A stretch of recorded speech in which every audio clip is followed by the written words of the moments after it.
To get closer to God, I had to quit vaping. This is not a vape, this is a microphone. Here's the wire if you don't believe me.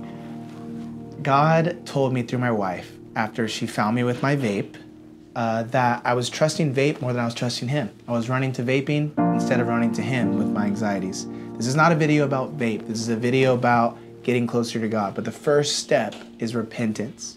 If you want to learn about the 3 N's of getting closer to God and the practical tips that I'm going to give you at the end of this video, you got to know that first. Repentance is the first step. With that said, let's jump into it. The very first N is intentionality. When I met my wife, we were going to the same church, and I would lie to her and say, I don't have gas money. Can I have a ride to church? And she would give me a ride to church, and in the car, that's when we got to know each other really well. That intentionality led to us getting married 8 months later. If you want to get closer to God, you got to be intentional with your time with him, because you're not just going to fall in love at first sight with God. It's going to take time, but you got to be intentional with that time. Number 2 is in spite of. Mark chapter 1 verse 36 tells us that Jesus woke up very early while it was still dark to spend time with God. If you read the verses before that though, it says after dinner the night before, the whole town showed up to get help from Jesus. Meaning he went to bed really late and then woke up really early. Meaning in spite of being tired, he still spent time with God. Your flesh, the world, the devil, other people are gonna distract you from your time with the Lord most of the time. And most of the time you're gonna have to do your time with the Lord while in spite of whatever's going on in your life. I don't care if there's like a camp going on and you got 6 hours of free time, it's a beautiful sunrise, you're sitting by the lake with your coffee and your journal.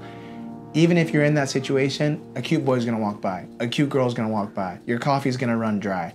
Didn't mean to rhyme right there, but something's gonna distract you. Instagram, Twitter, whatever, and so you're gonna have to spend time with God and get closer to God in spite of what's going on. It's not always gonna be easy to spend time with him. The third and final N is intimacy. The Bible calls our relationship with Jesus a marriage. Him being the husband, we being the wife, the church. Intimacy is impossible when there's other people around. Intimacy happens when it's one-on-one, and you're gonna have to get alone with God if you want to get closer to him. For me, it's the car. When I'm driving, I focus really well and I'm praying, and yeah, we just connect because I don't have any other distractions. Also, I have a closet here it's not a closet, it's an office that's really small, so I call it a closet, but it's here at my house, and after I wake up and have my coffee, because it's hard to be intimate when you're half asleep, that's where I go to spend time with God. Intimacy. Now let's get into the practical tips. The very first one is big font. You want to read your Bible in big font. The smaller the font is, the harder it is on your eyes. I would read the NLT translation, New Living Translation. It's easy, it's good for new believers or people who are just trying to jumpstart their faith again, feeling like you're in a rut. Start with the NLT. A good book to start in is the book of John. Even if you read it before, it teaches you that Jesus is the Son of God, that he is all the help that you need. So start there. Give yourself 30 minutes.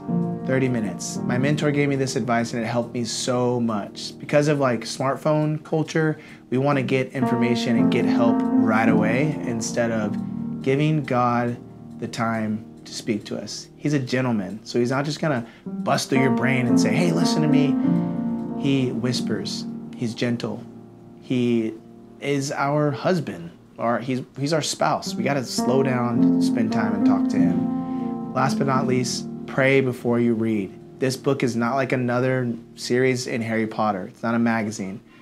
If you really want to get something out of the Word of God and get the help that you're looking for, you have to ask God to help you. This book is miraculous. The words are living. If you do that, he'll help you understand. Love you guys. Hope this helps, and I'll see you in the next video.